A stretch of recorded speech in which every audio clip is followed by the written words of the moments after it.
name is Alex Pong. So I'm going to be the moderator for this morning's session.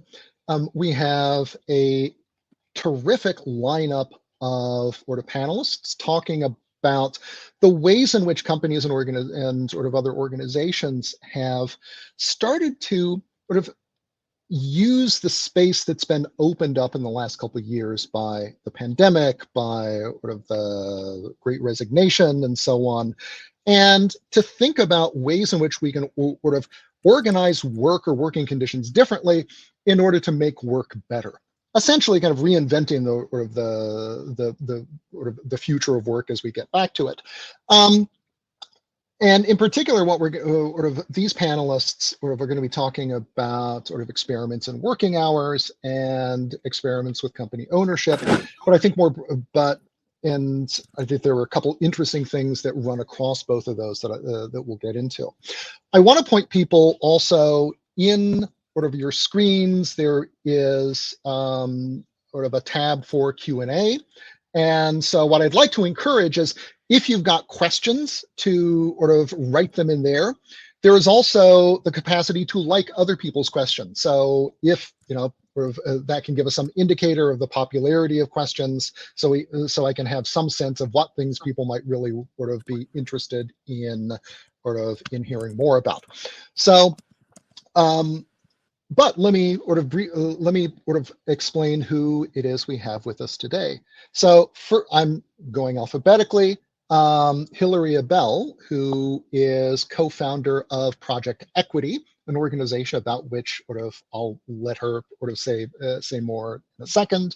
Heather Lee Bucher, who is executive director at Conscious Culture and was formerly at a tech startup called Bolt.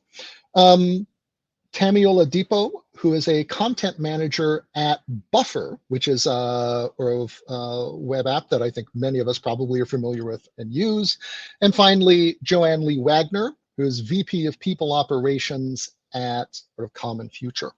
And I wanted to start with you, Hilary, and to get us started. I mean, it seems, as we all know, having lived through it, the last couple of years I think have thrown a lot of light on the degree to which work actually wasn't working for a lot of people, and in fact was accelerating different kinds of inequalities.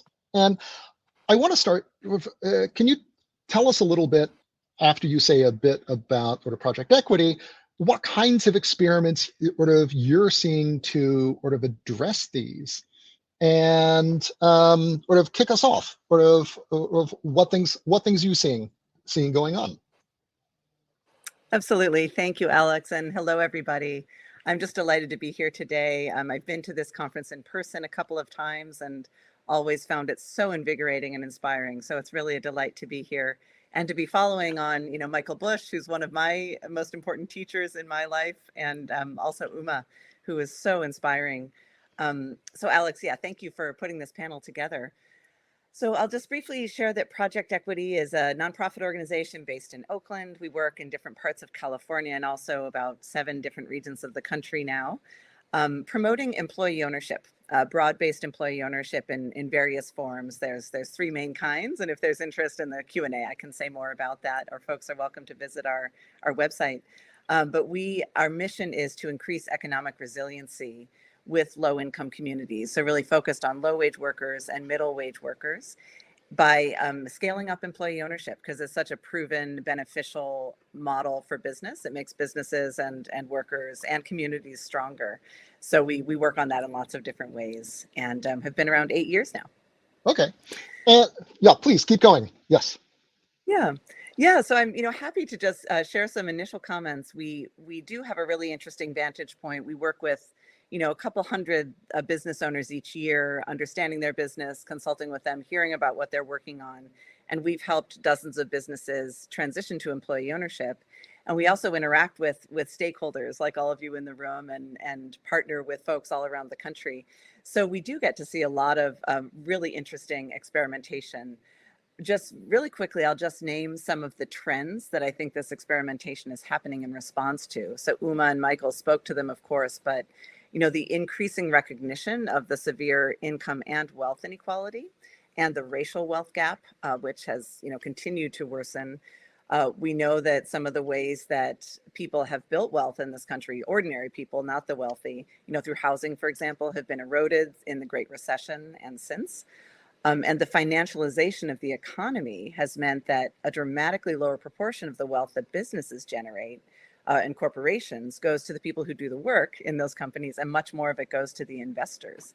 And we're also seeing concentration of ownership with, moving closer back toward monopoly in many industries. Of course, there's been erosion of unions and a recent resurgence of interest in unions, but workers' rights have been harder to protect.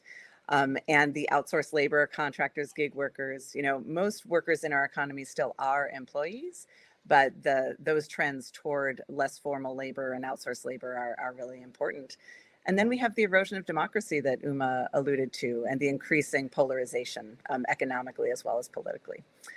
So, the good news in the context of all of that, and, coming hopefully toward the end of the COVID pandemic and all of the damage that has done, the good news is that there are some really powerful experiments happening. And I'll just say, from my small world of employee ownership, our unique niche, we saw a dramatic increase in interest in it, and in cooperatives, which is where my background is, with worker cooperatives.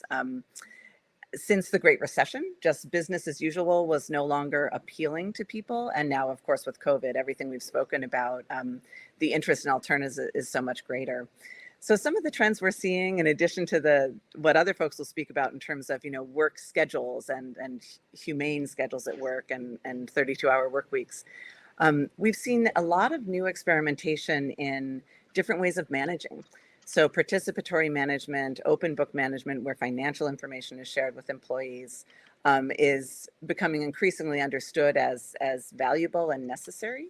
And we've heard a lot about the experiments with holacracy, for example, at Zappos. For better, for worse, that was an important experiment.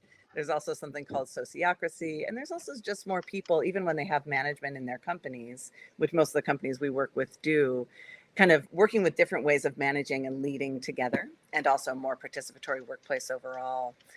We're also seeing increased interest in different ways of governing companies. So having employees on board, something that's done a lot in Europe and not done very much here, is being practiced more. And democratic governance, as happens in cooperatives, is increasingly of interest to folks.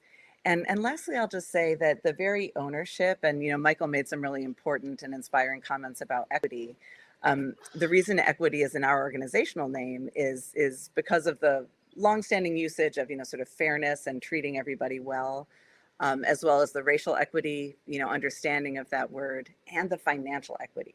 So we're seeing a lot of really interesting experimentation in how ordinary folks who are not wealthy can participate in ownership of businesses, like through employee ownership, and other forms, and also through ownership of land. So there's a initiative in the East Bay called the Alameda County Community Wealth Building Initiative that's just getting off the ground and is supporting community land trusts and cooperative housing. And there's all kinds of experimentation in that area as well. So it runs the gamut, and I'm really excited to hear about the 32-hour work week in particular, and great to be with you all.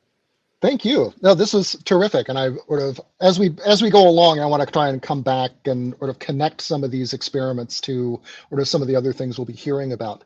I want to go to sort of Heatherly and Joanne, and sort of because both of you have been involved or at organizations that have decided to trial or sort of and have successfully transitioned to sort of 4-day work weeks. And so can you each of you explain what drove that decision, or of why, sort of why in the midst of every, sort of waves hands at everything going on, sort of did sort of Bolt and Common Future decide to do this, and just very briefly sort of tell us a bit about, sort of how the experiments went, why and how the experiment, and sort of how the experiments went. So why don't we start with you, Joanne? Yeah, I'd love to. Thank you so much. And thank you so much to Hillary. It's such a pleasure to be here on this panel. And yeah, I think the grounding is so important in what you were just talking about, Hillary, in terms of how the experiments that were taking place really speak to this different way of working, right? This reimagining of what the workplace is all about. And here at Common Future, so Common Future is an organization that is about shifting capital and about shifting power. We're a nonprofit organization and really focused at the intersection of racial justice and economic empowerment, which means that we work at addressing the racial wealth gap. And I think for us, as we were thinking about the 4-day work week, and I think especially it happening, with the backdrop of the pandemic and, at a time where so many of our folks were so deeply impacted, it really was an opportunity for us to examine those assumptions. And as an organization that often speaks truth to power, whether it's to philanthropy or funders or just the way that nonprofits operate in general, we really saw it as a way for us to live into and challenge these assumptions. So I think, first of all, the assumption that we wanted to question and challenge was around the existing nonprofit funding model, which really often prioritizes programs and the outputs versus the actual people that work on those programs. So for us at Common Future, we're a Black-led, majority BIPOC, majority women organization, and we seek to represent the communities that we serve. And we really believe that prioritizing our team's wellness goes hand in hand with the work that we do, again, at the intersection of racial and economic justice. Secondly, we really recognize that there is a lot of emotional labor and caretaking. I think particularly, again, being majority BIPOC, majority women, there is so much invisible labor that is involved, not only in the work that we do at the organization and working in a nonprofit, a justice-oriented organization, but also just the invisible labor that happens at home as caretakers, as leaders in our community. And so as we built the structures within our organization, we wanted to make sure that they were set up equitably and in ways that really accounted for that ever-present invisible labor. We really wanted to make it more visible and account for it. And I think thirdly, the assumption that we were really trying to challenge with the 4-day workweek experiment was around the scarcity mindset. And so I think, a lot of us are familiar with the saying, I believe it was Einstein that was saying that you can't create or reimagine something new from the same mindset with which it was created. And so I think in nonprofits specifically, we often come from this very scarcity mindset of oh, we're lacking resources, we're lacking people, etc. And so for us, it was really important to take on more of this abundance mindset, right? To really reimagine what's possible here. And I think,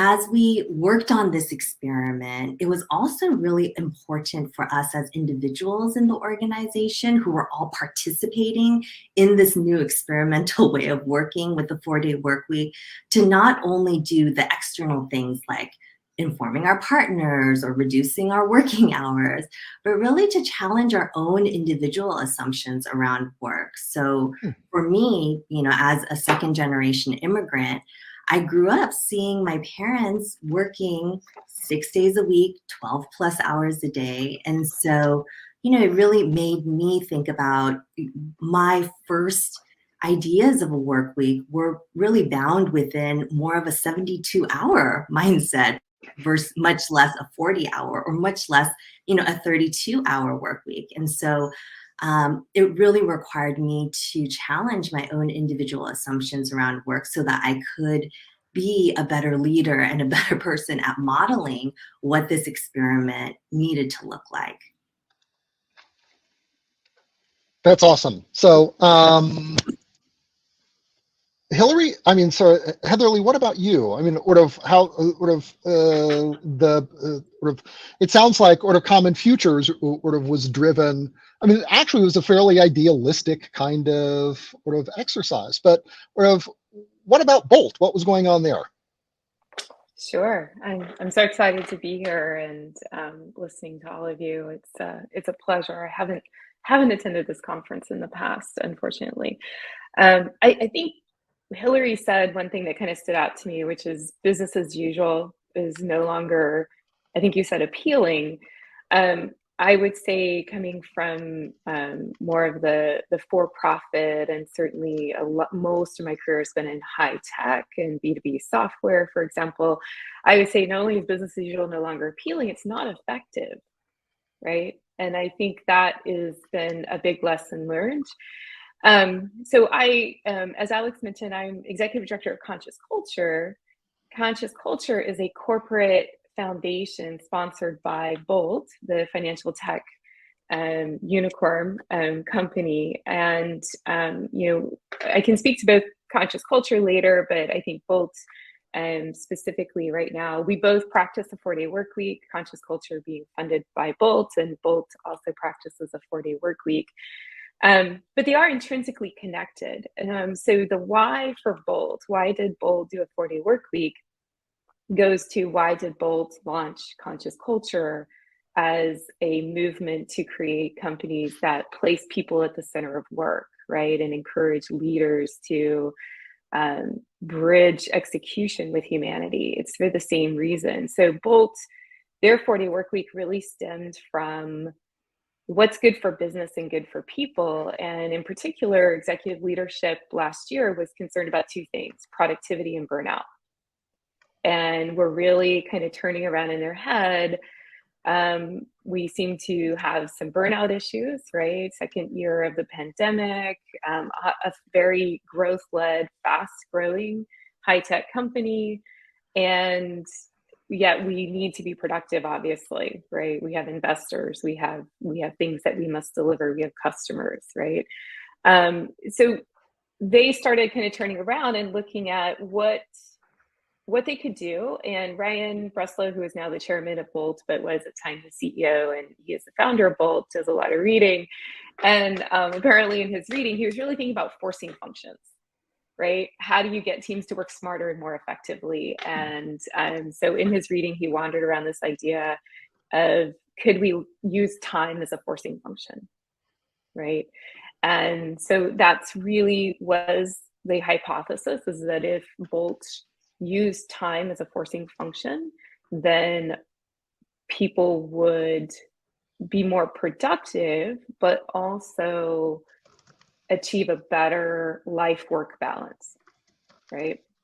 So that was the hypothesis of how it might work. They did a pilot for about 3.5, 4 months, September through December of last year, with that hypothesis to, I think Joanne talked about experiments, and I think approaching these things as experiments is really important. In all the companies that I talk to, from a conscious culture perspective, we talk a lot about experiments, because when you're changing systems and processes at companies and affecting the culture, it's really hard to predict exactly how the water is going to flow through the pipes, right? Until you kind of turn it on and do a bit of a test run, and then see where everything goes, and then make sure that you measure quantitatively and qualitatively, and then adjust. So Bolt did that pilot. They listened to their people, they measured, they looked at the outcomes, they looked at life work balance, and it was overwhelmingly positive. They were both meeting their outcomes, as well as life work balance. Both managers and workers, said yes, keep it. Doesn't mean it was perfect, didn't mean that there's still things that Bolt is learning, as well as other, I should say, conscious culture. The community of companies in conscious culture is about 160 plus and growing. And about 10-15% of those practice some sort of reduced work week structure. Maybe not the 4-day, 32-hour, but some reduced work week structure. So it is kind of a growing trend that we see. But Bolt committed in January to it, in permanent mode, if you will, as much as anything in people operations is permanent. And has been running with that and learning, right? And learning I think still learning. The company went, you have to understand, in a very high growth mode, went from 200 employees, I think last May, to now over 700. So, not only did they implement a very large change, right, through their culture and processes, they've also been on a very rapid growth period, which has its own stresses as well. So, but that's the short of Bolt's experiment. Great.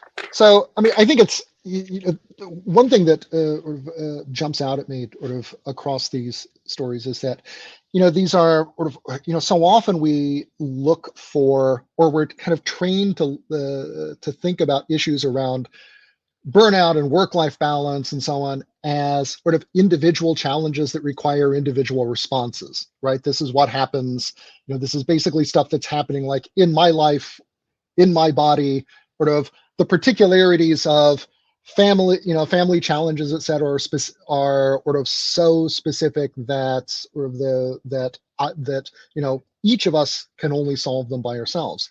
And one of the interesting things I think we about all of the changes that we're seeing here is that these are, they are structural and organizational as opposed to individual, right?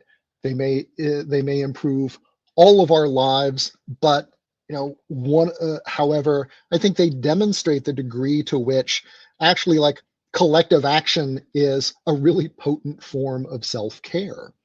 But I want to sort of stick with you two for a second and ask, sort of Bolt's fast growing, you're attracting venture capital, sort of you've got lots of, probably super ambitious people. Likewise, the nonprofit world has lots of folks who want to change the world, who often, did a few years at some big accounting firm or something and decided that they, or that they want something more mission driven. And in both cases, you've got people who are like, who sort of both, who often have psychologies and backgrounds that lead them to think that, the 70-hour week is like what you've got to do in order to change the world. And how do you guys deal with that? I mean, do you is it a wrenching change for people to sort of shift to 4-day weeks? Does it take conscious effort to kind of to change the way people think about work, or do they turn out to or make the adjustment or faster than anyone expects? How about you, Joanne? Yeah, absolutely. I think we're all smiling right now because we often either embody that type of mindset coming into an experiment like this ourselves, or, absolutely have all of our colleagues, embodying the same. And, for common future, I think especially during the time of the pandemic when people were so impacted and working hours just you couldn't, right, continue to work because you were dealing with not only the stress of being in the pandemic, but also especially if you had children, right, the disruptions in childcare that, for us, it really became about acknowledging that you can't always do it all. Right. And really what is so important is about prioritizing what's the most important.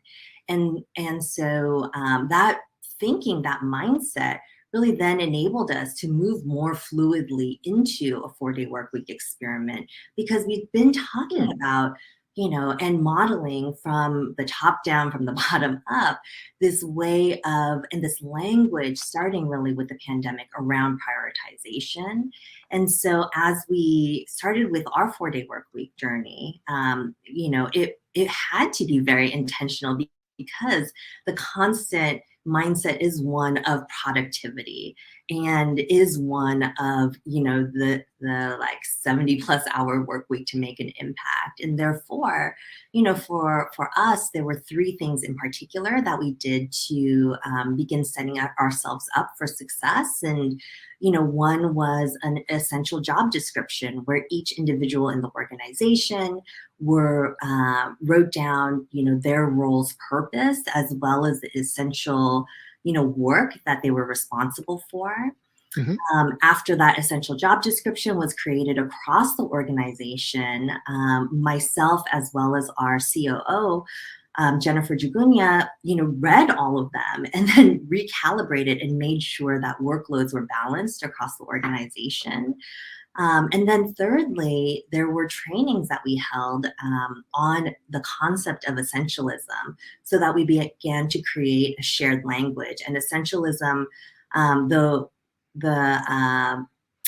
trainings that we did were based on the work of Greg McCowan, who has a book on essentialism. And so that really, I think by having these shared tools, by having this shared language, really enabled us to create the culture that was necessary in order to bring people along to this concept of really less is more, right? We need less kind of the busy work all the time in order to do the deep thinking and the creative work that's necessary, especially at Common Future, where we're working on systems change, where we're working to, we're working on these intractable problems like addressing the racial wealth gap and changing the economic system. And these things don't have those silver bullet, let's just work at it solutions. It does create kind of that deep, it requires that deep thinking and that creativity. And so it kind of went hand in hand, I would say. How about you, Heatherly? Yeah, it's a great question. I think collective action is incredibly important. What we found with a conscious culture working with different companies, not just Bolt, what we found for all meaningful change at companies is, you can't ignore, you need a kind of permission environment.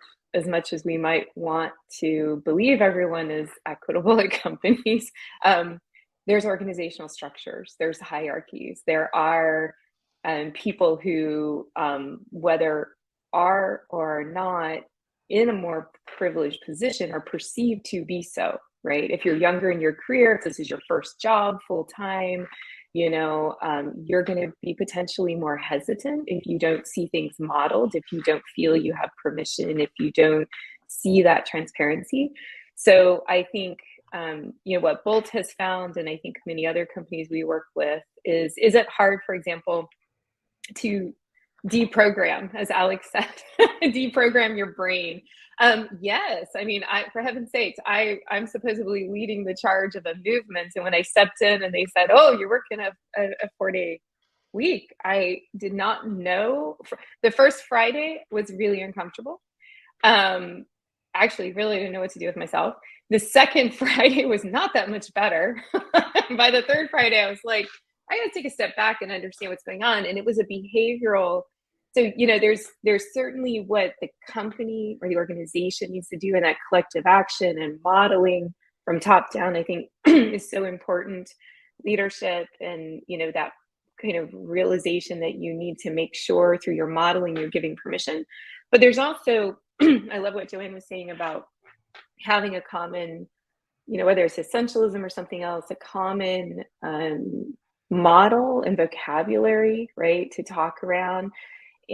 Because we do, just like, how good are we at, managing our phone and notifications, and how good are we at putting it away from our bed at night, and how quick do we get on it in the morning? I mean, it's the same motions, these behavioral changes in our brain, right, that we're talking about when we're talking about how good are we at not working that extra day off. Well, how good were we at not working on the Saturdays or Sundays if we were working a 5-day week? It's the same question, right? It's just now you added another day to the behavior. And so, some, with regards to Bolt, some things that they did do proactively, even in the pilot, I think, which was very essential, and we recommend for all companies, is, when you're looking at reduced work structures, for example, to Joanne's point, look at how you're using your time. I would say more is not better, right? Your 5-day, 70-hour weeks, if, Bolt has proven they're hitting the same key outcomes, the same corporate strategic objectives this quarter as they did the quarter before they did the experiment. So obviously they were not managing their time really great. So more wasn't better, right? So it was a lot of wasted time somewhere. So they gave permission for everyone to reevaluate the calendar, for example, right? Tear down the meetings that were no longer needed, tear down the meetings that weren't working, tear down the meetings that should have been a Slack or an email or an Asana task. So how do we reclaim some of that time? How do we redesign time? They also, certainly aligned with their OKRs and KPIs. I think what Joanne's talking about, what are the outcomes you really need this quarter, this year? And therefore, what are the activities that should be happening? Everything else that you thought you needed to do it was apparently not driving the key outcomes. So align with your managers, tell your managers, this is what I'm focused on. This is how I think it rolls up. Does it actually roll up? Or are we going to take some things off? And I know, and that stuff's being pushed to the backlog, right? That's great. I want to stop there and bring in Tammy, who has been super patient, and thank you very much. But I mean, this is, you have been working at Buffer as a content manager.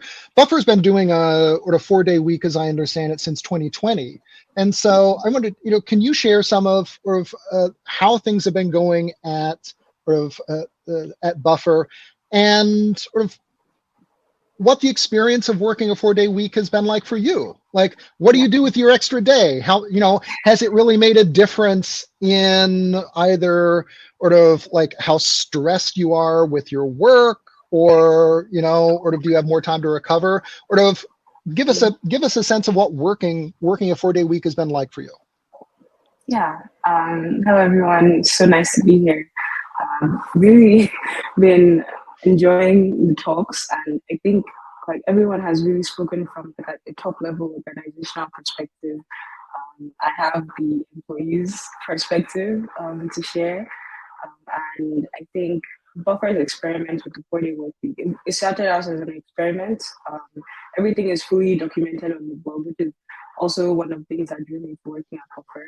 I wasn't here in 2020. I just started working at Buffer this year, but their attention to transparency and making sure that the transparency wasn't just about saying, this is what we did this quarter and this is how we performed. Every single thing is fully documented. They're very open to sharing everything, and seeing the blog posts about how the 4-day work week wasn't just implemented as a trend. It wasn't just, they saw other companies going kind of in this direction and they decided to try it out. It came about because there was a lot of burnout as a result of the pandemic, and we were looking for ways to kind of mitigate that for employees. And Buffer has always been very transparent with salaries. It's 100% distributed team in Nigeria, for context. So I think they've always been kind of pace setters when it comes to things that can help work be better. They've been fully remote since before the pandemic even happened. And 4-day work week was kind of one of those things that just happened naturally. And for me, it was an adjustment. As I already said, that first Friday was weird because I woke up feeling like I was going to sit at my desk at work as usual, but I opened Slack and there were no messages. And then I remembered, oh yeah, it's a 4-day work week. And on my part, it's been I've had to consciously decide what to do with this extra day. I think I've figured out a pretty decent routine. I use I split chores. So I use 1 day for laundry and the home stuff, and then 1 day for going outside stuff, and then 1 day just to actually take a break. And it's so interesting. I haven't had a very long career. I think I'm just 3 years into what's one would call a proper career, but I've imbibed the spirit of the 40-hour work week, where Like you work Mondays to Fridays, you work extra hours if your work isn't complete. And one thing that Buffer has really emphasized is that the 32-hour work week isn't about fitting 40 hours of work into 32 hours. It's about you having that day to decide what you want to do with it. And I think people think that I think maybe people think that, oh, this work that I was doing needs to be split across these 8 hours I was working before. But there's so many things that happen in the workday that aren't as relevant. And I don't want to use the word relevant, but they're not so important that you need to be there for like this thing to pass through. Automation is like a big part of why things work so smoothly at Buffer, because everyone is fully remote. If you aren't seeing someone in person, there's some things that. Oh, is my sound okay? Sorry. If you can speak up a little, that's awesome. But Yeah. you're coming from a long way away, so Yeah. we'll do what we can. Okay. Let me see if this will help.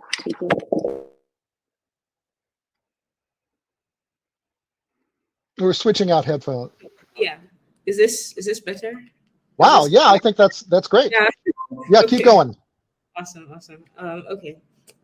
So yeah, I think I was saying that Buffer is very intentional about making sure that everyone is aware that your hours are yours. I haven't noticed any like difference. I think I'm new at the company, so I wouldn't know what it was like before the 4-day work week and after. Like I don't have that context. I haven't noticed any difference in productivity.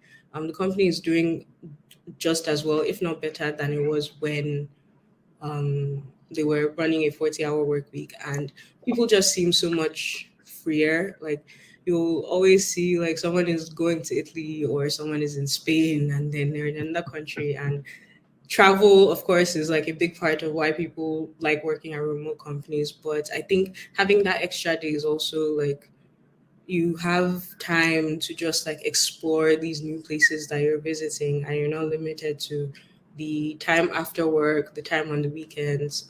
So it's the things that seem little, but just having that extra time is honestly invaluable. I've been able to read more books this year than I did the whole of last year, which has been so fun. I'm having to like get new hobbies. I'm taking pottery classes. I'm like learning a new language. It's just I have more time to be like a person outside of work. That's like an invaluable experience for me and something that I'll take to whatever company I go to, even though I don't know if I can ever give up the 40 work week in the future, but we'll see. Yeah, it's it So for me.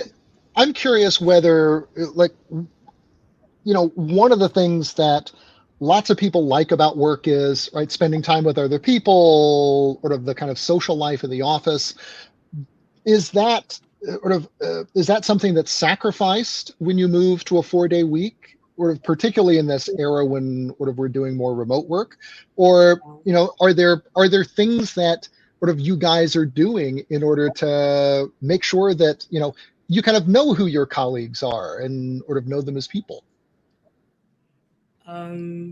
Yeah, I think it's not the same. You being in an office and being remote are definitely not the same. They're very, very different experiences, regardless of like which days you're working.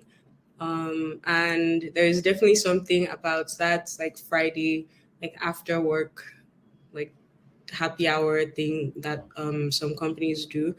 But I don't think it's affected my relationship with my coworkers. I think we're even more like conscious about getting to know each other as people, and not just like working on the same Slack channel. And there's like this Slack extension app thing called Donuts, and it pairs you with someone at the company completely random, that you can set up a call with and have a chat with.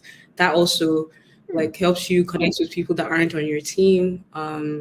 There are also like opportunities to meet up with people in who happen to be in your city or in your region.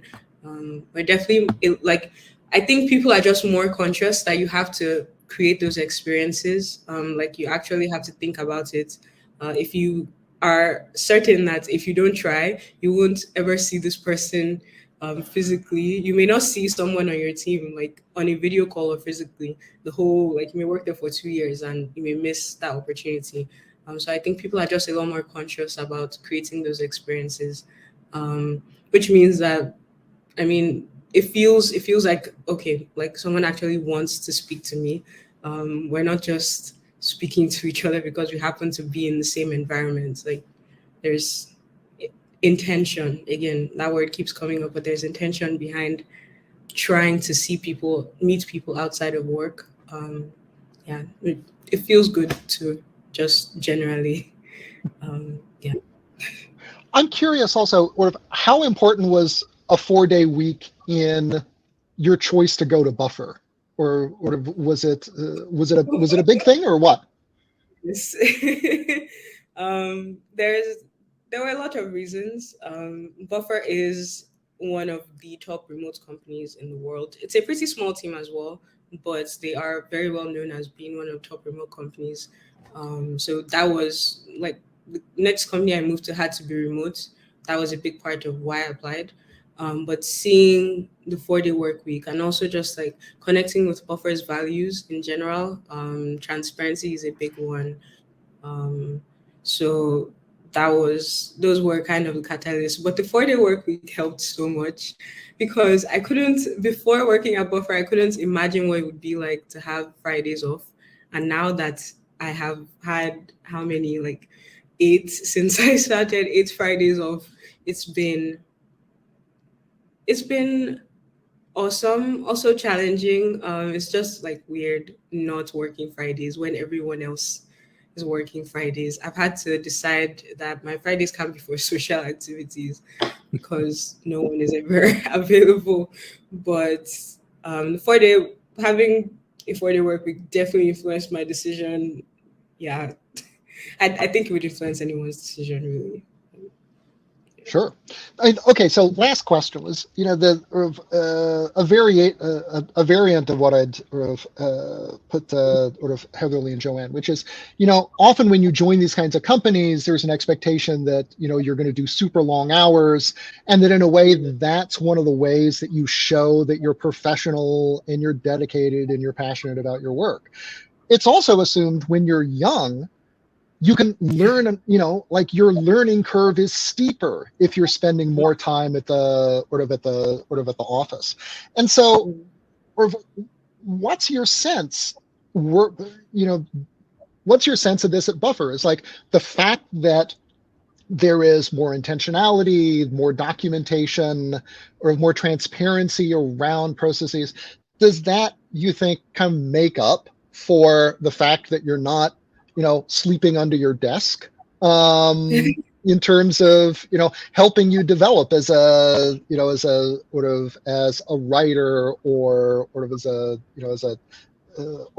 content manager? Yeah.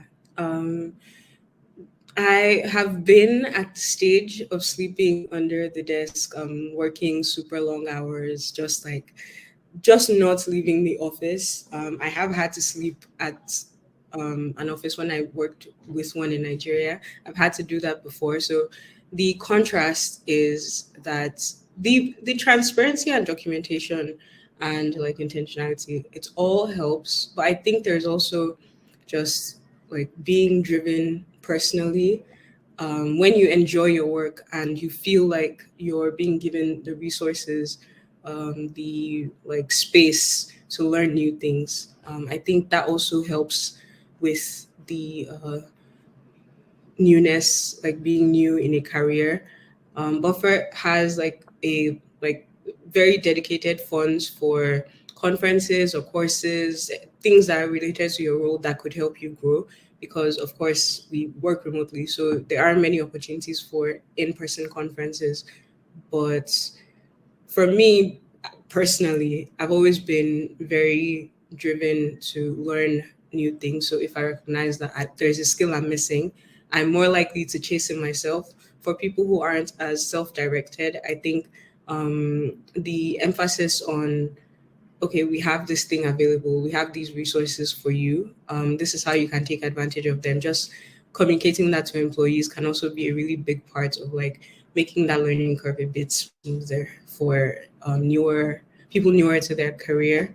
Remote work has definitely affected how I think people, like, I really got into the meat of my career when the pandemic started. So it was an adjustment. Like before, like what was happening before was everyone was saying, go to this event, go to this event, meet with this person, go to like this conference. And after, it was, you had to figure out new ways to connect with people.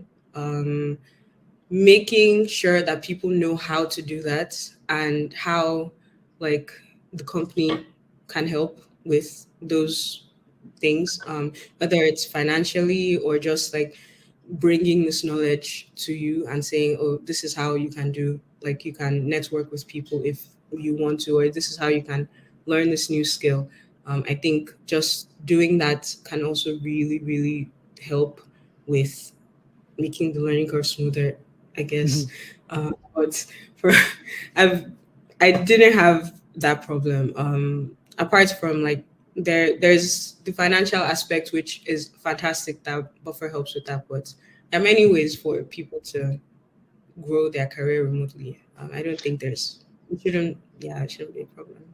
This is great. I mean, I think that one of the things that you sometimes hear in sort of companies that talk about moving to shorter work weeks is this concern that, you don't get the opportunities for sort of professional development or career advancement that sort of you do in more conventional places.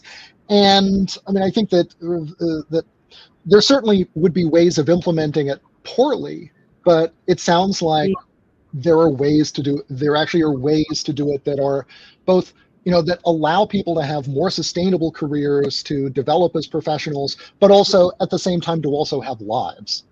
But okay, but now I need to be mindful of time, and I want to sort of actually ask, ask each of you to respond sort of briefly to this, to the question of whether, is stuff like changing working hours, and is it a tool for actually addressing some of these deeper challenges with power and inequality in the workplace, or is it is it another way of distracting from them, right? Sort of, I can see how employee ownership is like, that's really straightforward, right? I mean, it's literally taking, I mean, maybe not, it's taking the means of production. Sort of employee ownership is pretty, the value there is pretty straightforward. But sort of, given your experience, is this something that, is moving to a 4-day week something that really does sort of allow people to address these kinds of structural issues, or is it like is it sort of a more sophisticated version of like offering mindfulness classes so that you can sort of better deal with having a terrible manager and completely sort of horrible expectations? Heatherly, how about you? What's your sense? I always encourage people and companies to think about the whys that they're doing things, and never lose sight of the whys that they're doing things, and then the vision of the future that they're trying to bring forward. Certainly any large change like a 4-day work week or going remote first, in a way that's planned, not necessarily the constraint that we've experienced the last 2 years of the scramble that happened, right? In April 20, that was a little different. But, the health, any large change, the health of your culture, your processes, your systems will show when you apply a stress or a constraint or a change. So how healthy it is and the assumptions you've made, the dysfunctions that have been hiding, right?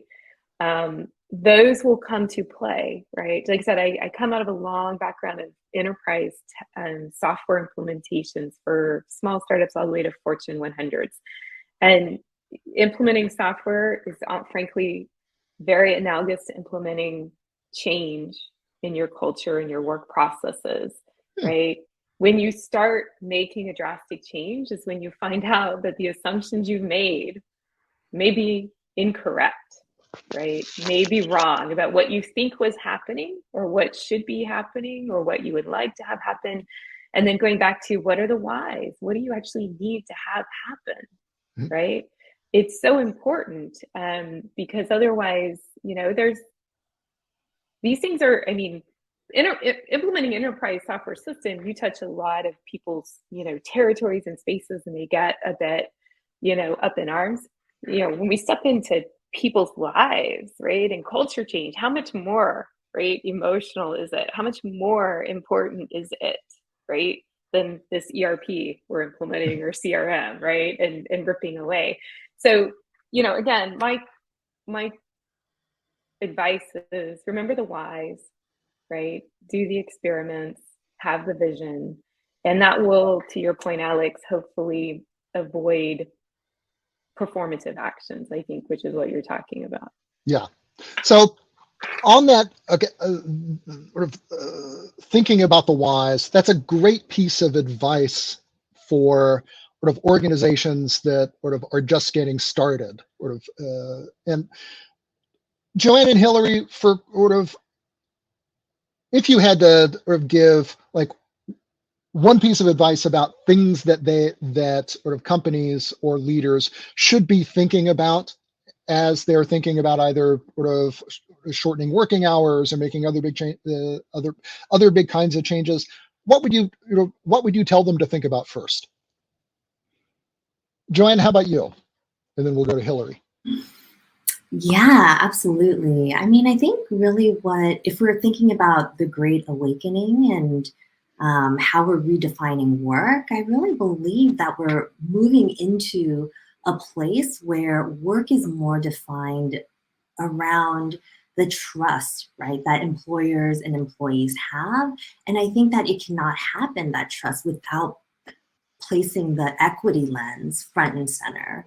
And when I say the equity lens, I think, and just to your point, Alex, about what would be my advice, it is so much about centering the experiences of those that have been most impacted or those most impacted employees, right? Whether it's because they're caregivers or whatever other identity, right? And then I think it's about listening deeply and then enacting change based on what you uncover and find. And then again, that transparent communication is such an integral piece.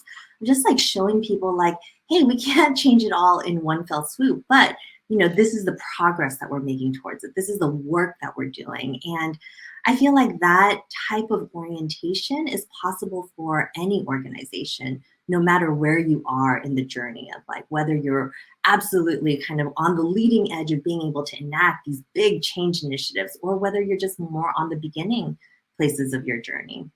Great. That's terrific. Hillary, how about you? One sort of final thought from you. Sure. So Michael spoke about creating great places to work. And we talk about quality jobs a lot at Project Equity. And our definition of a quality job includes financial opportunities, good pay and benefits, a thriving workplace environment, and that's where scheduling and the quality of life things come in, and culture. We, of course, have employee ownership as an underpinning, but our other pillar is voice and agency. So I would say think about voice and agency and how employees and workers can have more of that. Because if you have more of that, it may be that a 4-day work week is their priority, or it may be that more professional development or participation in strategic decisions or something else. So we always encourage companies to, with things like around quality of life and benefits, to engage workers in helping to prioritize those. Great. That's true. So voice, agency, sort of trust, think about your why. Tammy, what about you? Sort of any last thought about sort of what people are sort of should think about sort of first when thinking about sort of doing a 4-day week? I think defaulting to like trust and Mhm.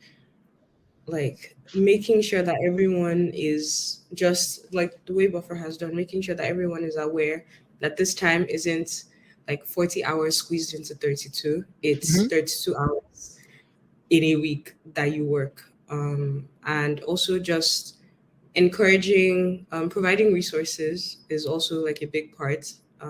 Prioritization was something that I had to kind of adjust to, figuring out like creating a proper schedule for myself. Was also something that my manager really helped with. Just having everyone list out what was most important to work on that week and clarifying with everyone that this is what is important for us. Everything else that can be moved over into another week should be moved over. Just like those little things can really help, just like with the overall organizational change, just like mindset change and behavioral changes that have to come along with having a whole day striked out from your usual schedule. So yeah, those are just some things that I think are very important to think about. Fantastic. So the organizational